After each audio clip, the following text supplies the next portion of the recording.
कहानी लालची दूध वाला। एक गांव में दो दूध वाले रहते थे, रमेश और कालू। रमेश ईमानदार था, इसलिए उसके पास बहुत सारे ग्राहक आते थे। कालू लालची और घमंडी था, उसके पास एक भी ग्राहक ढंग से नहीं आता था और वह रोज रमेश को देखकर जलता रहता था। कालू मन में, इतने ग्राहक इसके पास क्यों आते हैं, मेरे पास क्यों नहीं। जलन बढ़ती गई और कालू रमेश के पास गया और उससे चालाकी से बोला कि दोनों अपनी जगह बदल लें। कालू, भाई कल तुम मेरी जगह बैठ जाना, मैं तुम्हारी जगह बैठ जाऊंगा। रमेश, ठीक है भाई, जैसा तुम कहो। अगले दिन दोनों ने जगह बदल ली। कालू रमेश की जगह बैठा, तभी एक ग्राहक आया। ग्राहक, अरे भाई तुम कौन हो। कालू। मैं कालू दूध वाला। ग्राहक, हम तो रमेश से लेते हैं, उसी से लेंगे। थोड़ी देर बाद दूसरा ग्राहक आया, लेकिन उसने भी दूध लेने से मना कर दिया। दूसरा ग्राहक, तुम कौन। कालू। कालू दूध वाला। ग्राहक, नहीं भैया, हम तो रमेश से ही लेते हैं, रहने दो।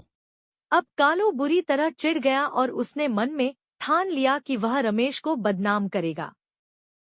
कालू गुस्से में, अब देखता हूँ कैसे लोग इसके पास आते हैं।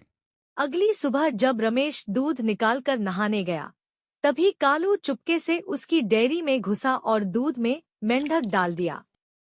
कालू धीरे से, अब मजा आएगा। जब रमेश दूध बेचने गया और एक औरत को दूध दिया, तो अचानक वह चिल्ला उठी। औरत, अरे, ये क्या है दूध में मेंढक? रमेश हैरान। कहा, कैसे। लोग इकट्ठा हो गए और रमेश पर शक करने लगे। तभी पास में खड़ा कालू जोर जोर से चिल्लाने लगा। कालू, आओ आओ, बिना मेंढक वाला दूध ले लो, ताज़ा और साफ दूध। कुछ ग्राहक कालू के पास चले गए, लेकिन कुछ अभी भी रमेश पर भरोसा कर रहे थे। कालू को लगा कि अभी भी काम पूरा नहीं हुआ।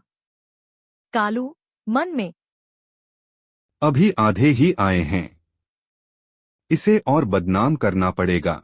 अगले दिन कालू फिर चुपके से डेयरी में घुसा और इस बार दूध में चूहा डाल दिया। जब वह भाग रहा था, तो पीछे कुत्ते भौंकने लगे और एक बच्चा उसे देख लेता है।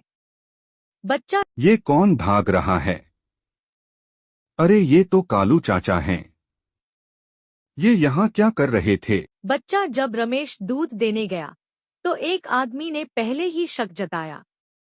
आदमी, कल मेंढक था, आज देखेंगे कैसा दूध है। रमेश, आज बिल्कुल साफ है भैया।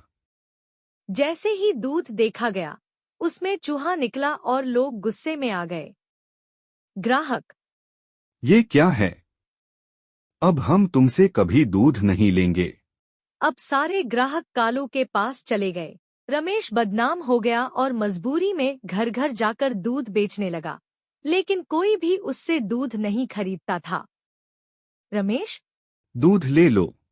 लोग, नहीं चाहिए, तुम्हारे दूध में गंदगी निकलती है। थकाहारा रमेश रास्ते में बैठ गया। तभी वही बच्चा उसके पास आया। बच्चा, रमेश चाचा, आप इतने परेशान क्यों हो। रमेश, मेरे दूध में पता नहीं कैसे मेंढक और चूहा निकल गया, अब कोई दूध नहीं लेता। बच्चा, चाचा, मैंने कालू चाचा को आपके दूध में ये सब डालते देखा है। रमेश, बेटा, बिना सबूत के मैं कुछ नहीं कर सकता। उधर कालू अपने घर पर खुश था और अपनी पत्नी सुनीता को बता रहा था कि अब सारे ग्राहक उसके पास आ गए हैं। कालू, अब सारे ग्राहक मेरे पास हैं। सुनीता, तो मेरे लिए 10 तोले का हार बनवाना, सुनार को पैसे देना। कालू, अभी पैसे कम हैं। सुनीता, तो दूध में पानी मिलाओ, कमाई बढ़ जाएगी। अगले दिन कालू ने दूध में 1 लीटर पानी मिलाया और बेचने चला गया। ग्राहक, दूध इतना पतला क्यों है। कालू। आज गाय ने ज्यादा पानी पी लिया होगा। अगले दिन उसने और पानी मिलाया। धीरे धीरे उसकी मिलावट बढ़ती गई, लेकिन वह बहाने बनाता रहा। ग्राहक। आज तो और पतला है। कालू। आज 2 लीटर पानी पी लिया होगा गाय ने। उधर बच्चा सबूत ढूंढने में लगा था।